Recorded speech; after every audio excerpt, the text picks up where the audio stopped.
I grew up one of 8 children, single mom who was recovering from crack addiction. And so, we grew up hella poor. And so in the neighborhood that I grew up in, when I looked around and I saw people around me who were able to do things like keep their lights on, keep their water on, have enough food for a meal for everybody in their house, they was doing criminal stuff.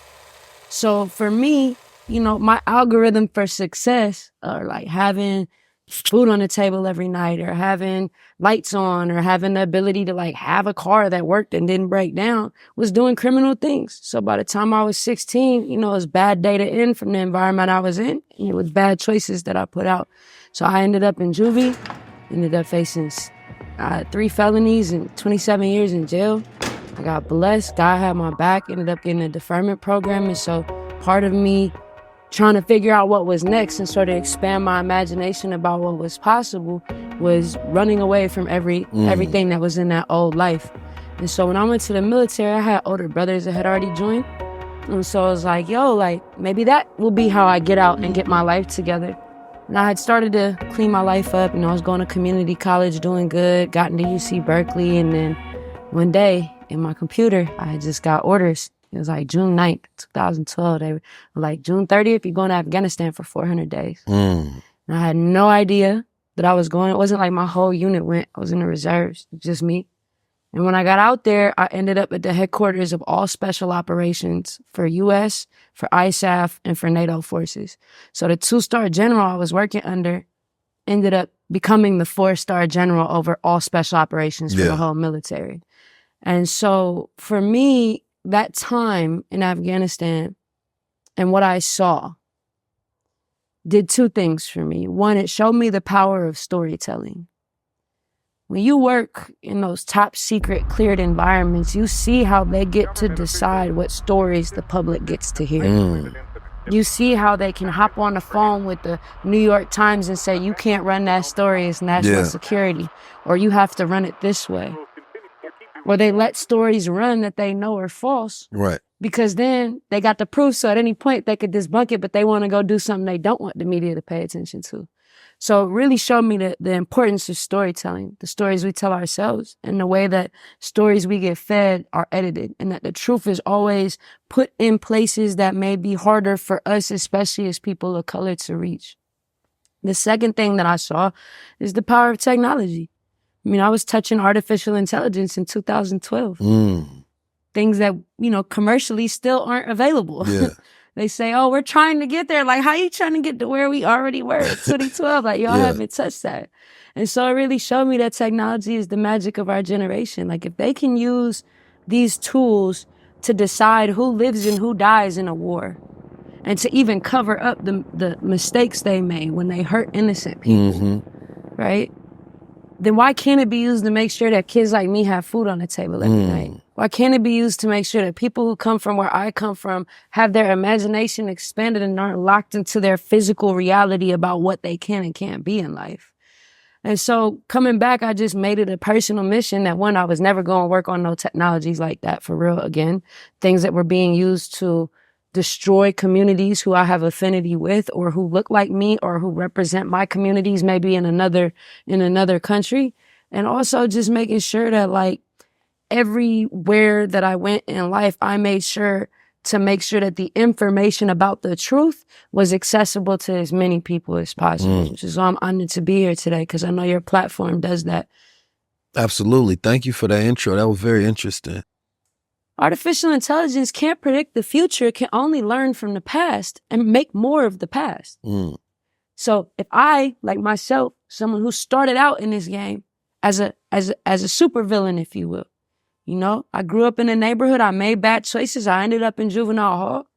I hurt my own community in that process, stealing, you know what I mean? So back in the day, that's where I was. But that was not a good indicator of where I ended up. Now I'm a published researcher, high school and college dropout, still got published academic research. I created the research team that taught AI how to see Black and brown people. So if you were to just look at that data, you couldn't have predicted my future. Because especially when you think about the military, and you think about military technology, and you think about a lot of innovations in America that happened because of the military. Our food technology, microwave technology is mostly thankful because of the military, right? And they become, everyday consumer retail products, right? But they were first used for military complex, right? Now, the military, of course, is, famously known for having all of these different technologies that never reach, right, the public's eye. And of course, they use it for weaponry, right? By the time it gets to the public, it's, watered down version of something that they feel is safe enough to give to the people or has already been embedded with whatever mechanisms of control that they want to have over it. I remember when I was doing my study and my research about the mad world, and it was mutually assured destruction, right? Basically saying that if we have the same technology, then we can destroy each other. But then it got to a point where the military continued to, innovate. And it was like, wait a minute, you got technology we don't have. This is not mutual anymore. And when I think about, let's say, artificial intelligence, you talked about, touching artificial intelligence in 2012, right? And at the time, they was talking about lasers and, WMDs and things of that nature. But in today's age, war looks different, right? And the weapons look different, right? So instead of a general, employing, missile or whatever it may be, he's going to be thinking about data, right? And he's going to be thinking about narratives, as you talked about. So what ways do you see are some of the most dangerous ways? First, let's start with, right? Because I always talk about the positive and beneficial use cases of technology. But what are some of the most dangerous ways you think technology can be utilized in military warfare? Some of the ways it's already being used, right? So you have this company, Palantir. And Palantir was that thing in Lord of the Rings that was like the all-seeing eye, right? And they've been around for a minute now, but they just went public a couple of years ago, so people are just now paying attention to them. But in the military, when you're trying to figure out how to manipulate people's perception, it's called PSYOP. Psychological operations is the job. And they do what's called an information operation, which is where first you have to go map out the information environment. So let's say you're a soldier in Afghanistan and there's a particular province like Helmand province that is, you're trying to figure out how to manipulate what the people think there, right? Because it's a contested area. They're not positive towards the U.S. They're not negative towards the Taliban. So you want to go in there and try to sway them one way or the other. First thing on the information operation you have to do is go map out the information environment, which entails everything from the physical reality to the social networks to who's an influential voice. So back in the day, that would be like, oh, what radio station are they listening to? What times are they listening to the most? Who's the most popular kid at the high school? So we could go pay him, or who's the imam in the community that has more political sway, even if they're not the main one. And so you would do this stuff manually. And then from there, you could plan out, your targeted mission operation. I forget what they called it. It's been years. But they called it your targeted information campaign. So then you'd figure out what you want them to say. And then you'd pick the channels you wanted to distribute it through. So I know that these high school students listen to the radio between 8 and 10 p.m. And so therefore, I'm going to go and I'm going to pay the radio station to run this message that's propaganda to them on the same day that earlier in the afternoon, the most popular high school kid going to say something about it. And then the next day they going to go and then a mom is going to preach a message about it. Yeah. And then we're going to see how their perception changes. So that's how they would map it out. And it was all manual. So there's lots of room for error, lots of room for humans that were on the other end of that campaign to be able to protect themselves. Like if you're not telling people who you cool with, you're not making your pattern so obvious, it's harder to be manipulated. But now it's all data driven. When you log into these social media companies and you like somebody's picture, you're creating what they call a graph. They call it a graph network in the technology. What that does is maps you to who's important to you, who matters to you, who's relevant to you, what you like, what you don't like. And then with platforms like Meta, if you link certain third-party apps that give their data to Meta, they can get a much bigger picture about you. So there's a very popular app for women to track their menstrual cycle. It's called Flow. And they give all their data to Facebook. So now Not only do I know that you like these people's pictures, this who you interact with more, but now I can see what you do during different phases of your cycle. When you on your cycle, right before your cycle, or you go look at your ex's page right before, and I know it's your ex because you done told me your relationship status and tagged them in it. So now all of that data is automated. What websites you go visit, and then you link up your Apple Watch and your health app, and they know when you sleep and know when you wake. Yeah. Now they could try that to all your other behaviors. And then you link that to your journal app where you telling them how you feel every day. And now they see it even more. And then you log in with your Google or with your Meta to all these other websites that are now automatically collecting all that data about you and creating a graph about you that understands you better than you do. So much so that Amazon has patented algorithms that can predict if you're going to buy an item or not. And so now we go back to Palantir, the all-seeing eye, which was originally created as a private company to kind of help with that information targeting process. They wanted to make it easier so you don't have to go on the ground, undercover and go talk to people to figure stuff out. We can just figure it out with data. And they're huge. And I think they just won like another $180 million contract either yesterday or today. And so what they're doing constantly is they're basically scraping or making copies of the whole internet. They're making copies of all these documents. They're making it so that all these intelligence officers can upload their reports, and they're, they be spying on people. And this is what this meant. They go have a diplomatic meeting and they writing their notes. Like all that stuff goes in there and creates an even more detailed graph about you. And the purpose of that is so that the military will say is to identify threats or to improve operational efficiency. What that means is, are you someone we need to be worried about? And if so, we already know everything about you to know how to change what you feel. That's dangerous to me. And all we're doing as individual individual humans in the world is participating in these digital platforms because they turn into real social currency.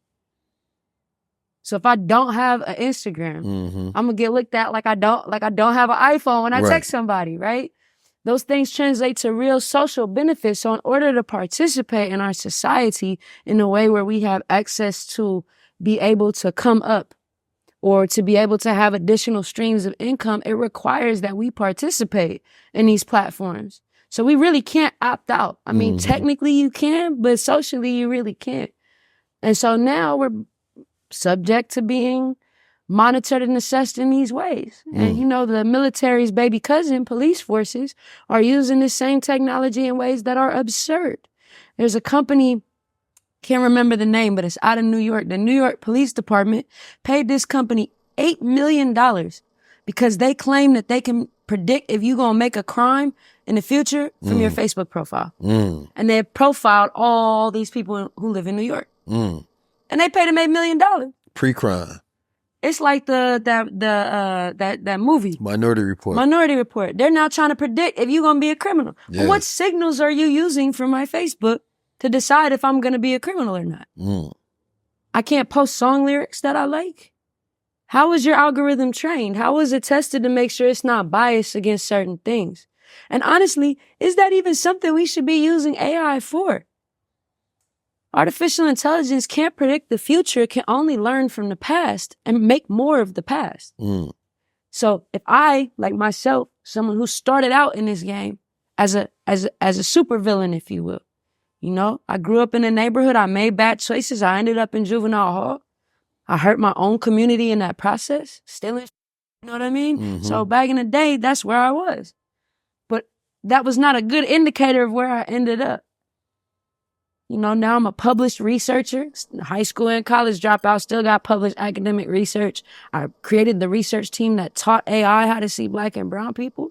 So if you were to just look at that data, you couldn't have predicted my future.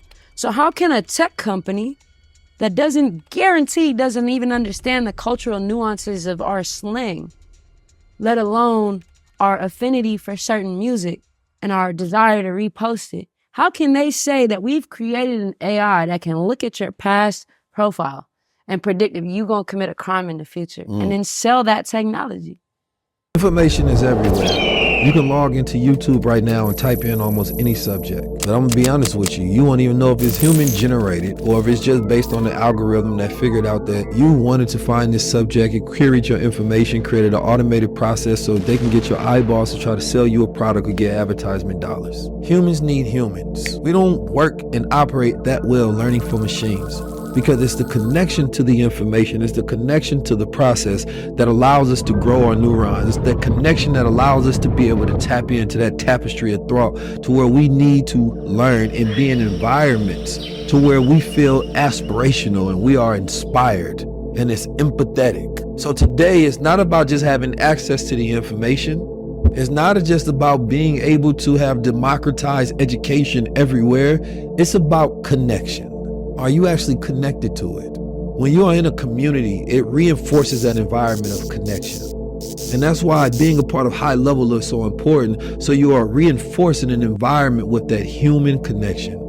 I see you, you see me, you feel felt, you want to learn. Information and data, statistics and numbers and automation is fine, especially if you want to create income and utilize the technology for such.